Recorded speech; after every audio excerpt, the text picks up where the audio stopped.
Hello friends, math सुविधा classes में आप सभी का स्वागत है। और आज हम बात करेंगे मैट्रिक्स एंड डिटर्मिनेंट से रिलेटेड कुछ इम्पॉर्टेंट फार्मूलाज की। ये क्लास 12 के लिए तो बहुत ही इम्पॉर्टेंट है। इसके साथ ही ये किसी भी टीजीटी पीजीटी की अगर आप तैयारी कर रहे हो, टीचिंग की तैयारी कर रहे हो, तो ये उन सभी के लिए बहुत ज़्यादा ही इम्पॉर्टेंट है।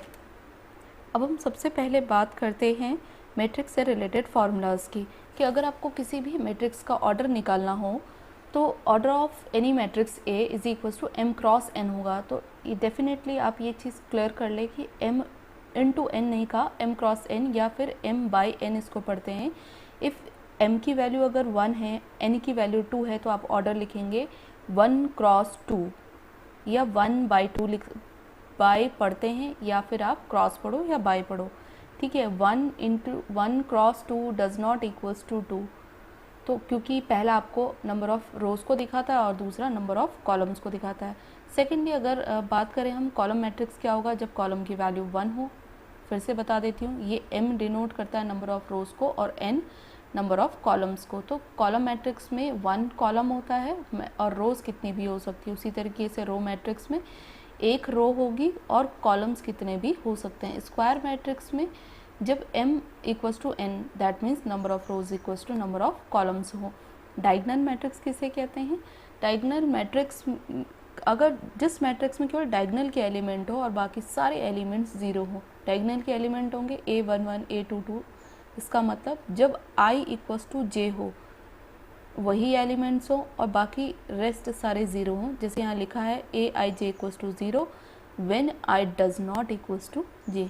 और सारे के सारे डायगोनल मैट्रिक्स को हम स्केलर मैट्रिक्स कहते हैं। सिर्फ अगर जो डायगोनल के एलिमेंट, जो फिक्स एलिमेंट आप कह रहे हैं, दैट मीन्स आप कह सकते हैं डायगोनल के एलिमेंट फिक्स हो जाए। और मैथमेटिकली हम इसे कह सकते हैं ए आई जे इक्वल्स टू के एफ आई इक्वल्स टू जे। जब आई जे के बराबर हो तब ए आई जे की वैल्यू के होनी चाहिए। और स्केलर मैट्रिक्स को ही आइडेंटिटी मैट्रिक्स कहते हैं, या डायगोनल मैट्रिक्स को ही आइडेंटिटी मैट्रिक्स कहते हैं अगर डायगोनल के सारे एलिमेंट्स 1 हो जाएं। मैथमेटिकली अगर हम कहें तो a i j equals to 1 if i equals to j. Zero matrix हम उसे कहते हैं जिसमें सारे के सारे एलिमेंट्स ज़ीरो हों। किसी मैट्रिक्स के अगर सारे एलिमेंट्स ज़ीरो हैं तो उसी को हम ज़ीरो मैट्रिक्स कहते हैं। अब देखो यहाँ लिखा है a equals to a i j equals to b i j equals to b. That means कोई भी दो मैट्रिक्स इक्वल कब होंगे? जब उसके सारे के सारे एलिमेंट जो हैं वो एक दूसरे के बराबर हों, या सारे एलिमेंट्स सेम हो और उनका ऑर्डर भी सेम हो। अगर आप किसी भी कांस्टेंट की मल्टीप्लाई किसी मैट्रिक्स से कर रहे हैं तो ये ध्यान रखें, जब आप उसको अंदर मैट्रिक्स में मल्टीप्लाई करेंगे तो हर एक एलिमेंट से उसकी मल्टीप्लाई करनी होगी। दूसरा, माइनस ए का मतलब होता है आप -1 को आप बाहर कॉमन भी ले सकते हैं। और a plus b equals to b plus a, मतलब कोई भी मैट्रिक्स जो होता है वो कम्यूटेटिव लॉ को होल्ड करता है। नेक्स्ट है, अगर किसी कांस्टेंट की मल्टीप्लाई a प्लस बी से की जाए तो हमेशा इक्वल होगा के ए प्लस के बी के। और अगर कोई एक कांस्टेंट है और हमने उसे दो पार्ट्स में डिवाइड कर दिया, k प्लस एल दोनों कांस्टेंट है, किसी मैट्रिक्स से मल्टीप्लाई की जाए तो क्या होगा? के ए प्लस एल ए होगा। अब आगे देखते हैं, if a equals to a i j m cross n और b equals to b i j n cross p, then a b equals to c i k m cross P होगा। देखो यहाँ ये प्रोडक्ट करना सिखा रहे हैं, तो अगर प्रोडक्ट की कुछ वीडियोस बनानी है कि कैसे ये करते हैं तो मैं आप कमेंट बॉक्स में लिखिएगा, मैं ज़रूर से एक नई वीडियो बना दूँगी। अभी फ़िलहाल देखते हैं, जस्ट फॉर्मूलाज देख रहे हैं हम। m क्रॉस n इसका ऑर्डर है, इसका ऑर्डर क्या है? n cross p। इसका मतलब ये बहुत ज़्यादा ज़रूरी है, तभी प्रोडक्ट पॉसिबल है जब ये इसका कॉलम और इसके नंबर ऑफ रोज़ बराबर होने चाहिए। यहाँ भी n है तो यहाँ भी n है, तभी पॉसिबल हो पाएगा कि हम प्रोडक्ट कर पाएँ। आपको क्या करना है, इसी मिड टर्म को हाइड करके देखो, जो नंबर ऑफ यहाँ रोज़ हैं और यहाँ नंबर ऑफ कॉलम्स हैं, तो वो ए बी का ऑर्डर निकल के आ जाएगा m क्रॉस p।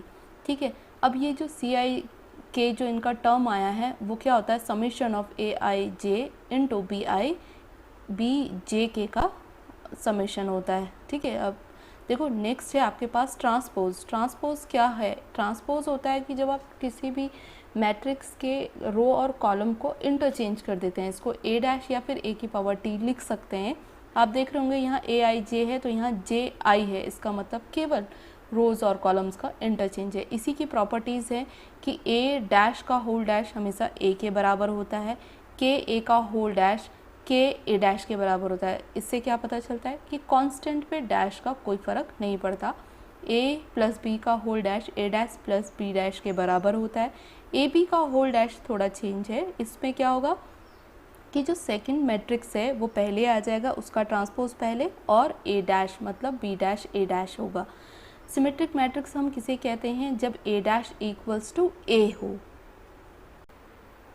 यहाँ ध्यान रखिएगा, यहाँ b equals to b j k है।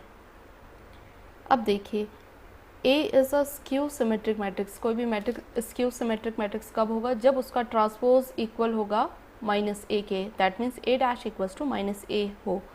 और एग्जाम्पल आप सिमेट्रिक मैट्रिक्स का लिख सकते हैं कि B कोई भी सिमेट्रिक मैट्रिक्स होगा कब? जब A प्लस ए डैश होगा, और स्क्यू सिमेट्रिक मैट्रिक्स जब A माइनस ए डैश होगा। इससे रिलेटेड क्वेश्चंस आते हैं तो उससे इसका थोड़ा एग्जाम्पल एक याद करके रखिएगा। Any square matrix can be expressed as the sum of a symmetric and skew symmetric matrix. किसी भी स्क्वायर मैट्रिक्स को आप सिमेट्रिक और स्क्यू सिमेट्रिक मैट्रिक्स के सम की फॉर्म में लिख सकते हैं। कैसे? A इक्वल्स टू, अभी मैंने आपको बताया था A plus A dash symmetric होता है, ये स्क्यू सिमेट्रिक होता है। आप इसे ऐड करोगे तो वापस A आएगा। एलिमेंट्री ऑपरेशंस क्या होते हैं? जब आप कुछ भी किसी रो में एलिमेंट्री ऑपरेशन लगा करके उसको सॉल्व कर रहे हो, या सी से सी में, कॉलम से कॉलम में लगा करके कर रहे हो, तो ये कुछ एलिमेंट्री ऑपरेशंस हैं जिससे कि आप मैट्रिक्स को कन्वर्ट करते हो उसके सॉल्यूशन फाइंड आउट करने के लिए। अब देखो a b equals to b a equals to I है, then b is called the inverse of a. अगर ये इक्वेशन है, ऐसी कंडीशन में क्या होगा? इस b को आप क्या कहोगे कि वो a का इन्वर्स है, तो वही a भी तो b का इन्वर्स होगा, क्योंकि ये मल्टीप्लाई करके i दे रहा है, तो ये क्या होगा? हमेशा एक दूसरे के इन्वर्स होंगे। Inverse of a square matrix exist, जब भी एग्जिस्ट करेगा तो वो हमेशा यूनिक होगा। एक ही, अगर a का इन्वर्स b है तो b के अलावा c नहीं हो सकता, या फिर b का इन्वर्स a है तो a के अलावा कोई और नहीं हो सकता। इन्वर्स हमेशा यूनिक होते हैं।